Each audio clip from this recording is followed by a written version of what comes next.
In this video, we're going to talk about how to set up your colony to take both a wooden section rack and a section rack with Ross rounds. So I'm combining these two videos in this series because the process is absolutely identical. You don't need to see two identical videos showing you the same thing. But what I'm going to talk to you about today is how to set up your colonies to make sure that you're going to get the absolute best from your section racks and your Ross rounds. Now, Ross rounds aren't quite as difficult because of the shape of the actual circles. Bees draw those out a lot better and they tend to go all the way up into the corners. When you're dealing with the section racks though, it can be a little bit more difficult and the bees tend to kind of draw out just the middles and they can leave the corners. What I'm going to do in this video though is show you how to select a really good strong colony, talk to you about the time within the season when you're likely to go and put these section racks on, and then talk to you a little bit about timings throughout the rest of the year. In the next episode of this series, we'll actually go and put some section racks on, wooden section racks and some Ross round section racks, and then we'll get the bees working them as soon as possible. So in terms of any of these section racks, what you need to do is you need to give the bees absolutely no other choice other than to go into those section racks and to do some work. If you've got a colony of bees, say in the middle of summer,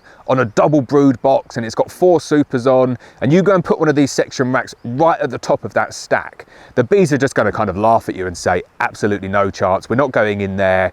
And they might go in there and do a little bit, but they're really not going to make much of a dent in it whatsoever. You need to get that colony as close as you possibly can to the point where they are congested so much that they're going to swarm. At least you need to start it off like that. If you don't, the bees are very likely just to leave it completely. I know some people, some bee farmers that use this to do heather section racks, and what they do is they just get a massive colony and just shake it all out into a single brood box and condense like 4 or 5 supers down into the section racks.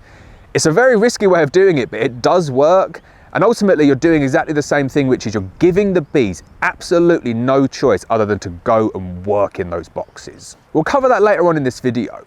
What I would also say though is do it as early as you possibly can throughout the year. So don't kind of go in middle of August and say, right, I'm going to put my section racks on now, unless you're working with the heather and then the timings are based around the forage. But if you're just doing this just to get yourself some nice spring honey or summer honey, preferably not near any oilseed rape. That goes without saying. If you're near oilseed rape, do not do it until all of the oilseed rape is completely gone. Luckily for us around here, we don't have to worry about that, and our spring honey really doesn't set very quickly at all.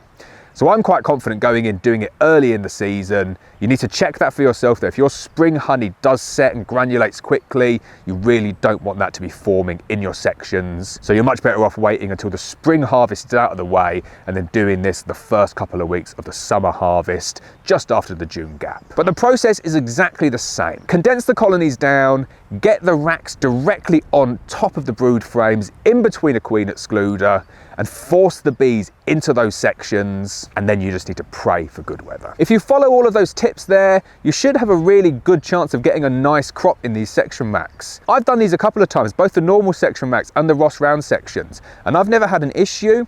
The big thing for me is condensing that colony down, getting it to the right size, and then also just getting the right weather as well.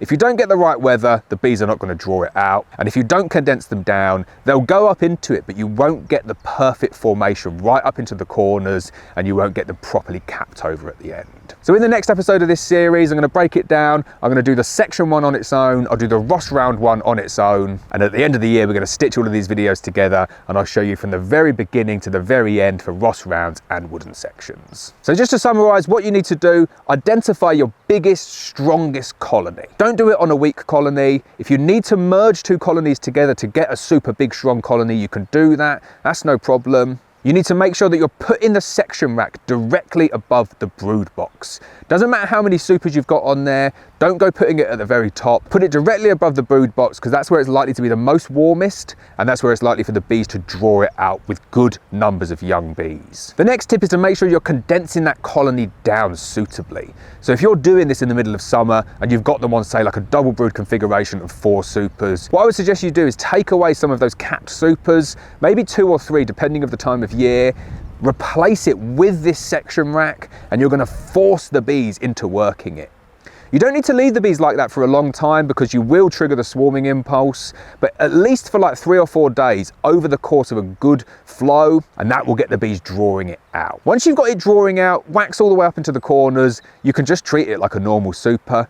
Keep it down low, close to the brood box. The bees will cap it over when they're ready, when the nectar's down to the right moisture content, and then hopefully at the end of the year, you'll have some very nice section racks or Ross rounds to sell.